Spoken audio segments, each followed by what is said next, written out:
Alright, one of the first things we want to do when we open RobotC is we want to set it up for Vex Robotics. So we're going to click New File over in the top left. You'll see a blank empty task main here. We're going to set up three things. They're all in the Robot tab. So if you click Robot, first thing we want to make sure the platform type is Vex 2.0 Cortex. It probably defaults to Vex IQ. If it is on Vex IQ, make sure to come down here and change it to Vex 2.0 Cortex. The second thing we want to set up is make sure the natural language PLTW is checked. If it's not, you will not have this natural language tab over here under the text functions. The third thing we want to set up is the communication mode. We need to make sure it's USB only. If it's not, then obviously you need to click that. Once you're done with that, you're ready to do the motor sensor setup.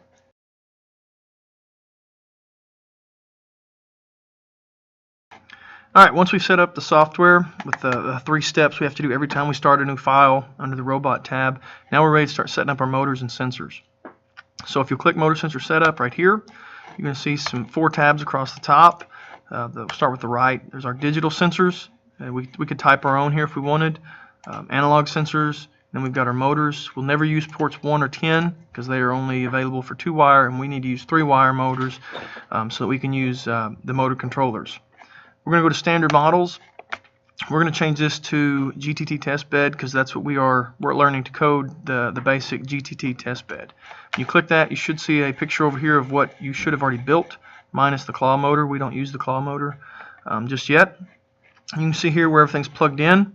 If you want to check everything, analog 1 and 2 is line follower potentiometer, digital 1 and 2 are limit switch and bump switch, and digital 12 is our green LED. And all that means is that we've got an LED plugged in there. It doesn't necessarily have to be green. We just called it green. So you can see our motors here. They're changed to 3-wire motors. Analog sensors. You can see we've not only typed in line follower, but it is a line follower sensor. Same with potentiometer. Digital. You can see we've named them limit switch, bump switch, and then green for our Vex LED. We could change this to red. It doesn't matter. It's just we're going to have to type that word in red when we start recalling that code for the LED. So hit apply, hit OK. You can see here we have a pragma statement at the top that just lets us know that we have set up our motors and sensors. And you can see here on this second line we have changed our digital 12 to red instead of green. So it's slightly different than the original GTT testbed. So next you need to compile the program. This button right here, what that'll do is it'll build the shortcuts for you. So now we can start writing our code. It'll pull those shortcuts for us. You'll need to save it. If you've already typed something here, you may get an error saying it can't download it. That's fine. Just save it. So all we're really doing is looking to save it. So now we can come over here and start actually dragging code in. So we can go to Robot Motion under Natural Language, Robot Motion, or Movement, and Setup. We've got all these different tabs here under Natural Language. We're going to start in Movement, and we're going to do Start Motor. Okay. Motor port, it's just asking for which motor. Again, refer to the GTT testbed for what we called it. The motor port, let's just start with right motor. When you start typing right, you'll see it come up with a shortcut right here. You can tab down and hit enter, and it will build that for you. Red is good. If it's red, that means the computer, the Cortex, understands it. Speed, 127 is full speed. Full speed one direction, negative 127 is full speed the other direction. So we're just going to leave it at 127 for now. Now we have to tell it to wait, so those motors will run for an amount of time. We're going to drag over wait in milliseconds. 1,000 milliseconds is 1 second, so let's just do 2,000, so it'll run for 2 seconds. Back to movement. Now we're going to tell it to stop that particular motor. So we drag stop motor over. You can see that motor port. If you double click motor port, we tell it to stop that right motor, and you'll see the shortcut comes up and you can click on it. One thing we also need to get in the habit of doing is typing pseudocode. Pseudocode just is a natural language way of telling normal people what we want this to do. So I'm going to tab over a few times and put 2 forward slashes. They'll turn green. If it's green, it's not going to affect your code. So here we could just type in right motor starts and runs for 2 seconds, then stops. So when I come to look at your code to see any problems, I can read this and know exactly what you're trying to make this do. All right, and it won't affect your code. Even if there's a spelling error in here, this will not affect it running.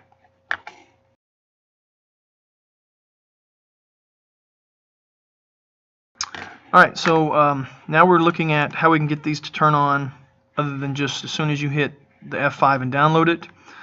So for example, if I want to download this code, I'll hit F5. Slowly but surely, there it goes. It's going to tell me it's downloading it. It's going to come up with this program debug option. I guess I could turn it on. There we go. Cortex is turned on. So this debugger window comes up here. One thing you want to do is you want to make sure you have all these sensors at the bottom. If you don't have these sensors at the bottom, you need to go up here to Robot, Debugger Window, and check that Sensors is checked. So yours might look like this. So you don't know what your sensors are reading. Go to Robot, Debugger Window, and go to Sensors. Now I can see my line follower, potentiometer, and I can also see my touch sensors. So when the limit switch is hit, you'll see it change from a 1 to 0. So I know that it is reading. And then if I want my actual code to run, I'll just click Start, and it'll run my code, and then it'll stop. Okay, and then I have to actually hit Start again. You'll see the green line. It shows me what it's waiting to do next. And so I just have to keep hitting Start, and it's running through my code.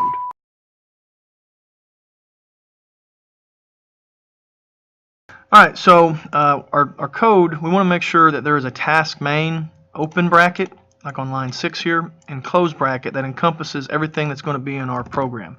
So anything that's between these two brackets is going to be our code. It's what's going to run on the Cortex. So now we're going to look at putting this in a loop. But before we do that, we want to try to make it start on something other than just as soon as you hit F5 and download it and click the Start button. So what we're going to do is we're going to come over here to Natural Language, Movement. Nope, I'm sorry, we're going to go to Until. So under the Until command, we've got a bunch of different sensors in here. Until sensor, some sort of sensor. So we're going to do Until Bump. If you hover over it, you can read about it a little bit. It tells you it's a touch sensor. There's Until Button, which we will never use. We don't have an LCD screen, but it frequently gets put in the wrong spot. You want to make sure we do not use Until Button. I get a lot of people that do Until Button, and they wonder why it doesn't work, and I have to go figure that out for them. So use Until Bump. This works with a limit switch or a bump switch. So drag that over, put it at the very first thing in your code, and you're inside your task main open brackets. So I'm going to put it on the line right above Start Motor. So Until Bump, sensor port, it's going to ask for what you called in the GTC test bed, bump switch or limit switch, either way.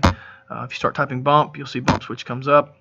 Delay time, we rarely ever use a delay time, so just put 0 for that. So now I'm going to go ahead and tab over here and do some pseudocode.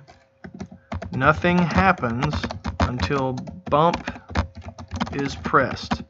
So it's going to wait on you to hit the bump switch, and then it's going to start motor, and then wait, and then stop motor. So if we download this real quick,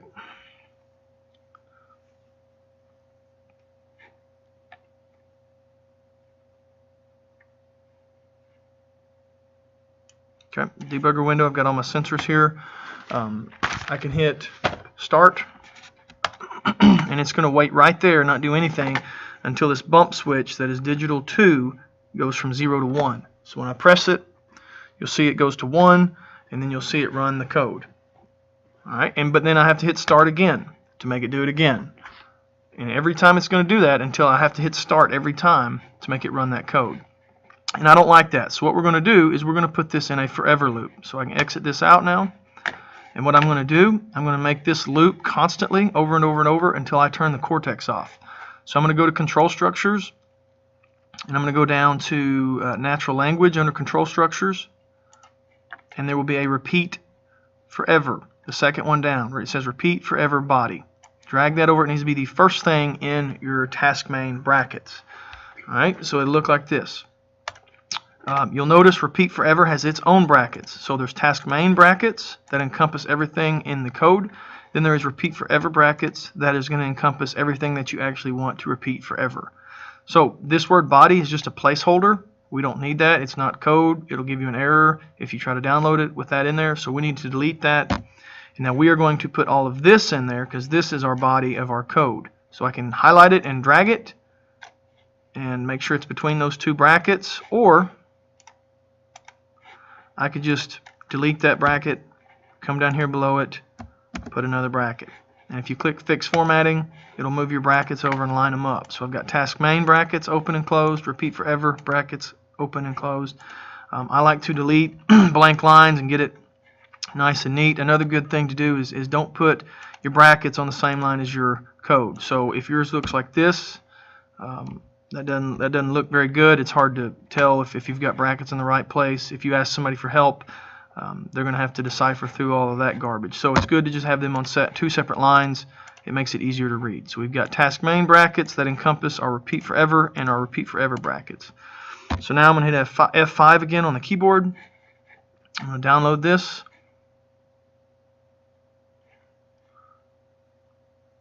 So now I'm going to hit start, and it's waiting on me to hit the bump switch because that's our first line of code. I hit the bump switch, it runs my code, and you see it goes right back up to the top waiting on me to hit the bump switch again. Hit the bump switch again, it runs my code and goes back to until bump. And it will do that until I turn the Cortex off.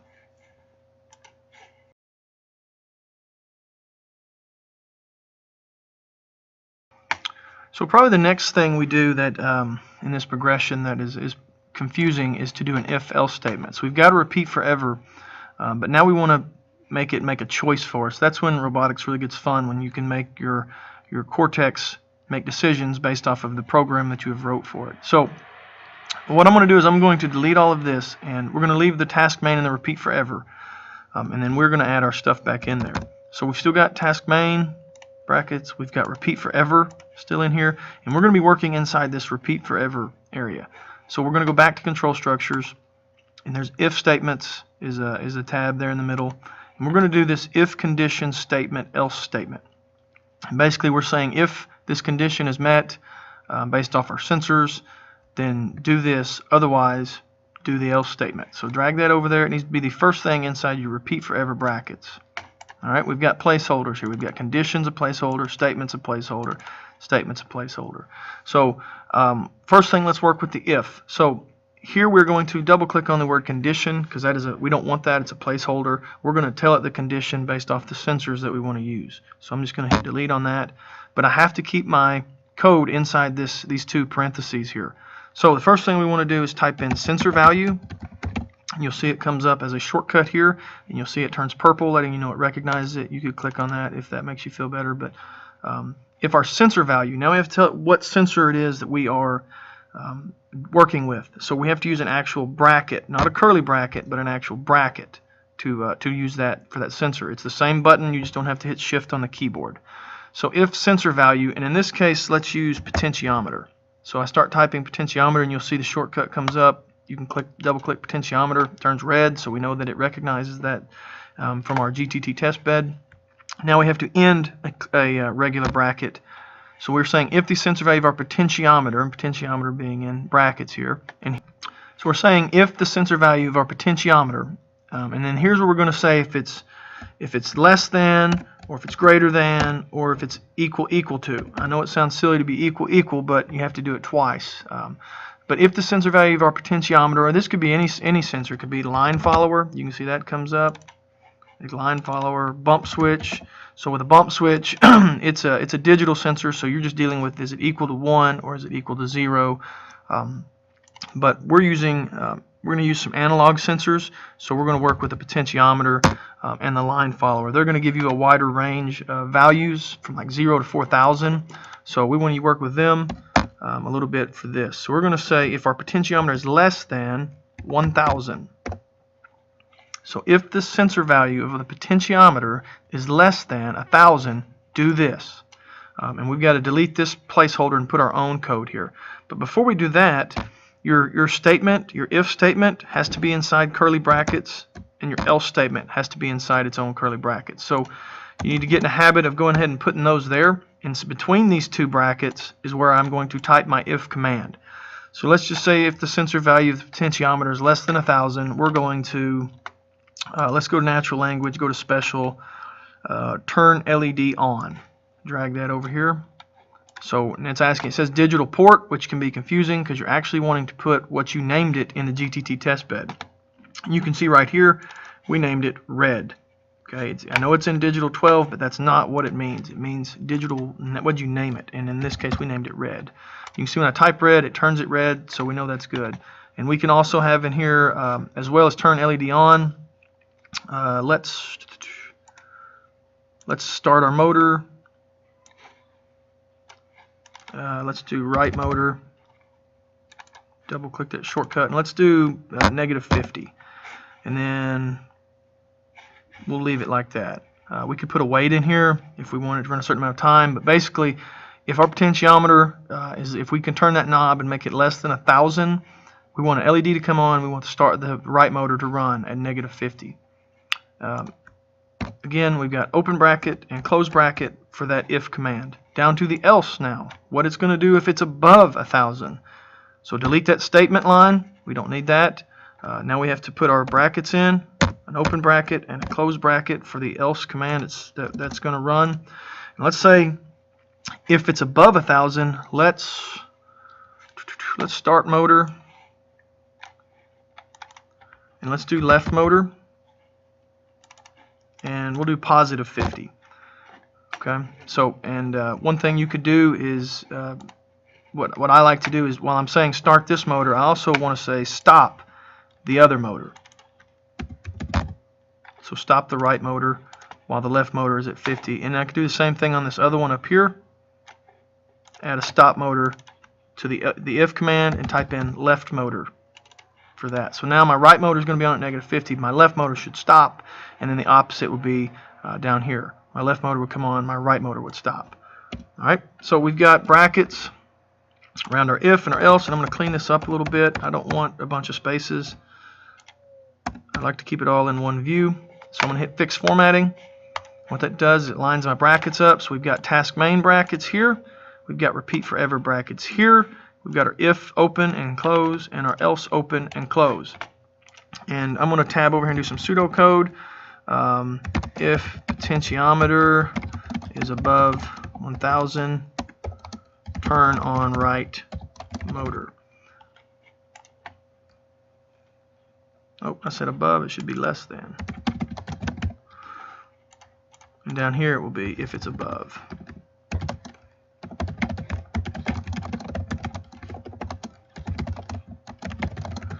And these won't always just be saying turn on and off. There's going to be challenges where you have to build elevators and stoplights and things like that. This could be something that says raise elevator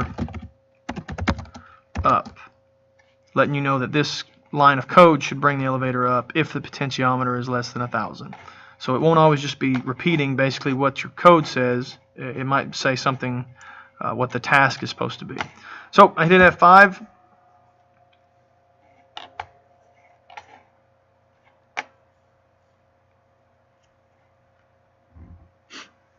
And I can see down here my potentiometer is right now at 250.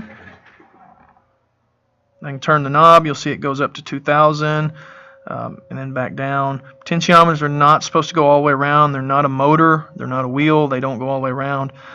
This one's a little bit gimped up. It doesn't quite go as high as it probably should, but it'll work for this. So I'm going to get it below 1,000. So it's 250. So when I hit start on this, you'll see my green line is in this if command. It's turning on an LED. It's starting the right motor, and it stays in here. When I bring the potentiometer value above 1,000, you should see it jump down into the else command. And there you go. You see it jump to the else command.